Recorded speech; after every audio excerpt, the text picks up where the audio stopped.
చంద్రబాబు నాయుడు అనే నేను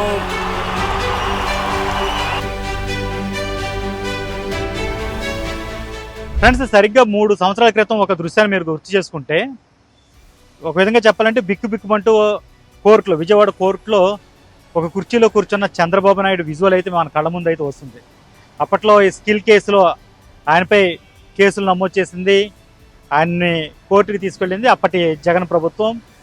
చాలామంది ఇమీడియట్గా వచ్చేస్తారు, ఏముందిలే కోర్టులో కాస్త విచారణ జరిగిన తర్వాత బయటకు వచ్చేస్తారు అనుకున్నారు. కానీ సడన్గా ఆయన రిమాండ్కి పంపించడం, అప్పుడు జరిగిన పరిణామాలు అంతా కూడా అందరికీ తెలిసిందే.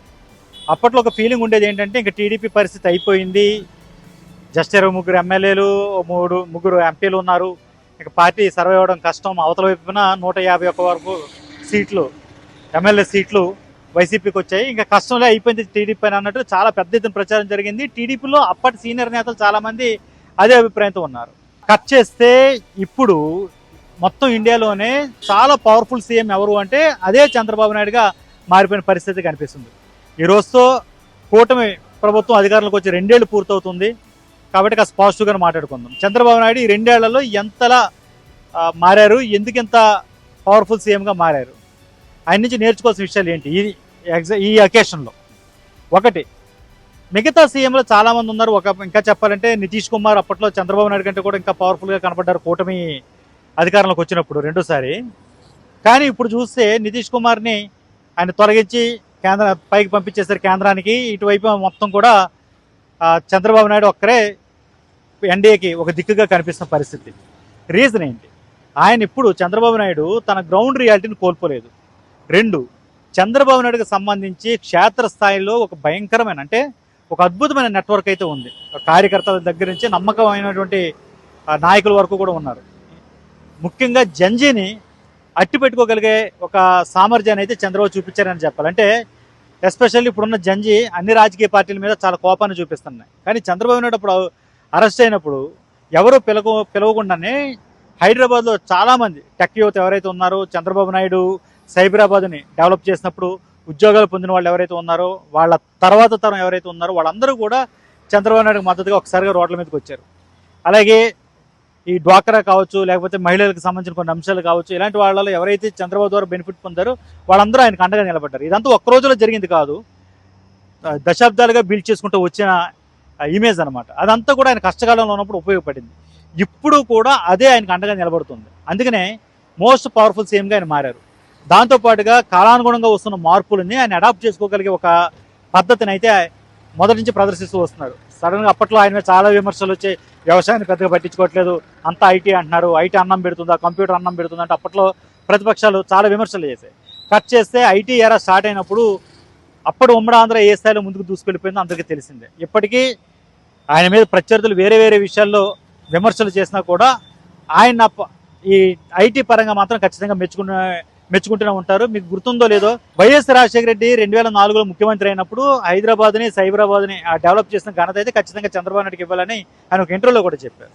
సో ఒక విధమైనటువంటి ఆ రిలేషన్ అయితే మెయింటైన్ చేసుకుంటూ వచ్చారు. 2, ఎవరితోటి కూడా బద్ధ శత్రుత్వం అయితే ఇప్పుడు ఆయన మెయింటైన్ చేయలేదు. రాజకీయంగా ఆయన ఒక అవకాశవాది, ఆపర్చునిస్ట్గా ఉంటారనే విమర్శలు కొంతమంది చేస్తూ ఉంటారు. కానీ ఏం చేసినా ఒక స్టూడ్ పొలిటీషియన్గానే ఉంటూ వచ్చారు.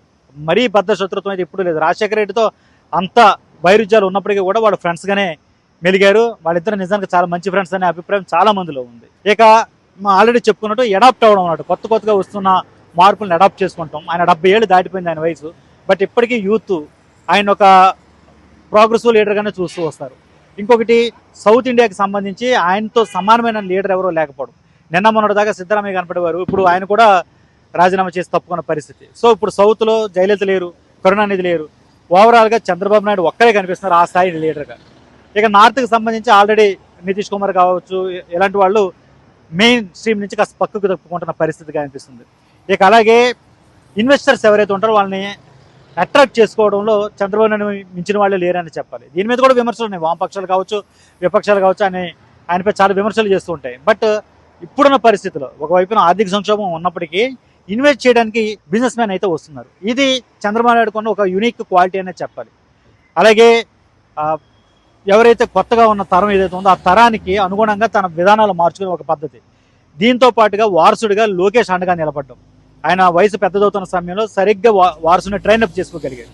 మొదట్లో లోకేష్ భాయ్ కూడా పప్పు అని రకరకాల కామెంట్స్ ఉండేవి. బట్ ఇప్పుడు ఆయన ఒక పవర్ఫుల్ లీడర్గా మారారు. అఫ్కోర్స్ క్షేత్రస్థాయిలో పూర్తి బలాన్ని ఇంకా చూపించలేకపోతున్నారు. పూర్తిగా ఈ టెక్ యువత ఎవరైతే ఉన్నారో వాళ్ళకి మాత్రమే పరిమితం అయిపోయారు లోకేష్ అనే ఒక అభిప్రాయం ఉంది. కానీ ఖచ్చితంగా మాత్రం చంద్రబాబు నాయుడుకి ఒక అండగా అయితే మారిన పరిస్థితిని కూడా మనం కాదని.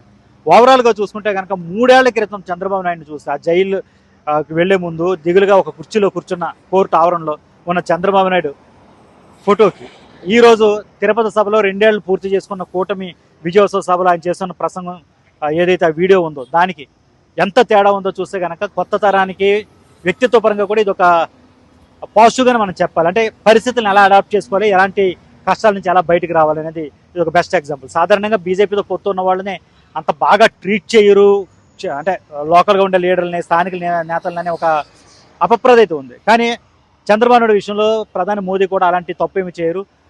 ఇక్కడికి వచ్చిన ఆయన ప్రత్యేకంగా ఆయన ఇంటికి వచ్చి మరీ పలకరించే పరిస్థితి కనిపిస్తుంది. సో మోదీ కానీ అమిత్ షా కానీ ప్రస్తుతానికైతే టోటల్గా ఇండియా మొత్తం మీద అత్యంత విలువిచ్చే లీడర్లు ఎవరైనా ఉన్నారంటే అది చంద్రబాబు నాయుడు ఫస్ట్ ప్లేస్లో అనే చెప్పాలి. ఓవరాల్గా చంద్రబాబు నాయుడు ఈ 3 ఏళ్ల జర్నీ నిజంగానే స్ఫూర్తిదాయకమని చెప్పాలి. సో పాజిటివ్లు ఈరోజు కూటమి 2 ఏళ్లు పూర్తి చేసుకున్నది కాబట్టి ఆ యాంగిల్ పాజిటివ్లు మాట్లాడుకుందాం. వేరే విషయాల గురించి వేరే వీడియోలో మాట్లాడుకుందాం. మరిన్ని అప్డేట్స్ కోసం చూస్తూనే ఉండండి ఏబీపీ దేశం.